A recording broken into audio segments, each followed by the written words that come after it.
even a step by step, and a person shouldn't feel, what's the word, they shouldn't feel overburdened by it. It's not a case that we're, sometimes we're looking at the end of the road and thinking, when am I going to reach all the way over there? But that's not the goal. The goal is to die on the path, not to reach the end of it, right?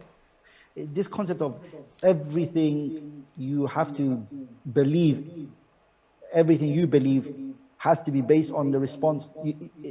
Everything you're believing in, and you're going to believe it as to be the right way, it's not necessary that you respond to the opponent's doubts and case by case demolition. It's no one can ever, it's impossible, it's min al-mustahil to respond to every single shubha, because not every shubha is worthy of mentioning, number one. And some shubhats, they may require research from you, but there's always a general response. And I always say that every shubha has two responses: a jawab which is mujmal and a jawab which is mufassal. A jawab which is mujmal means a general answer. And you've mentioned that, for example, any person who's told that the word nahnu, it means plural and Trinity is in the Qur'an, all he can just say is Qul Allahu Ahad, Qul Allahu Ahad. That's a general answer.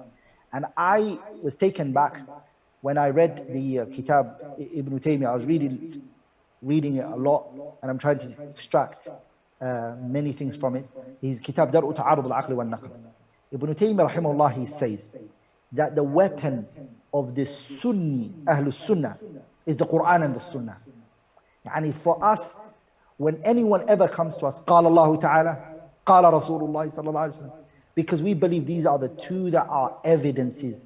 And a lot of the times, people are debating, they're discussing things. So if it's a Muslim you're discussing it with, of course, then Adilla Shar'iyya should be the running point.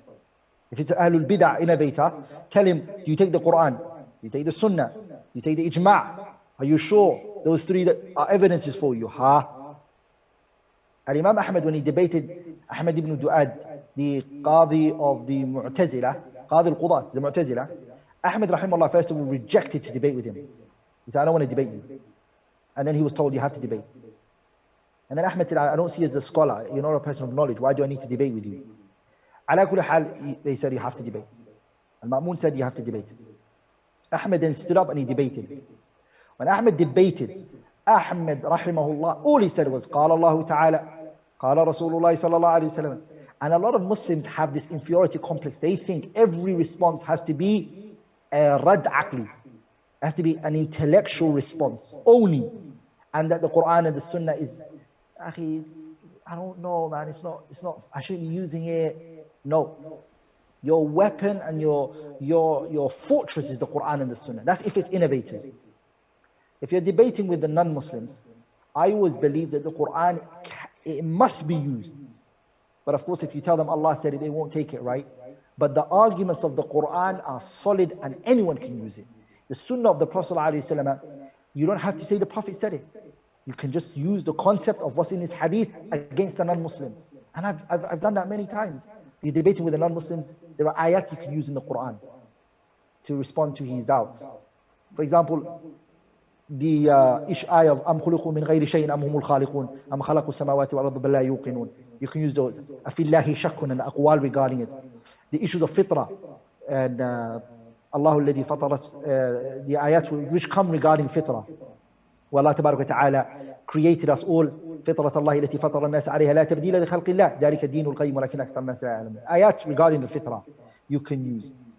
So the hadith of the Prophet ﷺ, ما من مولود إلا وهو يولد على الفطرة فأبواه يهودانه أو ينصرانه أو يمجسانه. يعني referring back to the Quran and the Sunnah as your evidences is profound, and it's something you can use. And on this topic, Sheikh, if I can just one very small point, it's exactly what you said, but it just came to my mind that one time I remember asking this used to trouble me, and I went to one of our mashayikh and I said to him, Sheikh, that what's troubling me is that sometimes when I'm talking to these non-Muslims, they're not accepting from me the Quran as an evidence, and I don't want to go into logic. I don't want to debate them through philosophy and logic. I want to talk to them through the Quran. So the Shaykh, he said, what you need to use is adillatun aqliyatun shar'iyyah. evidences that are intellectual evidences, logical, but they have a basis in the Qur'an and the Sunnah. And exactly the Shaykh mentioned to me the same ayah that you mentioned, أَمْ خُلِقُوا مِنْ غَيْرِ شَيْءٍ أَمْ هُمُ الْخَالِقُونَ. Were they created from nothing, or did they create themselves? أَمْ خَلَقُوا السَّمَاوَاتِ وَالْأَرْضِ بَلْ لَا يُوقِنُونَ. Or did they create the heavens and the earth? Rather, they are not sure. This is a logical argument, but it's a logical argument that has a basis in the Qur'an and the Sunnah. And I think that's a really powerful point to give to people when people feel like the only choice is either I quote the Qur'an or either I talk with philosophy and logic. But that's not the case. You can give logical arguments that have a basis in Islamic text. Sorry, Sheikh, for interrupting you, but I just wanted to highlight for the audience because it's such an important point. That's the reality, subhanAllah, that's reality. Sheikh,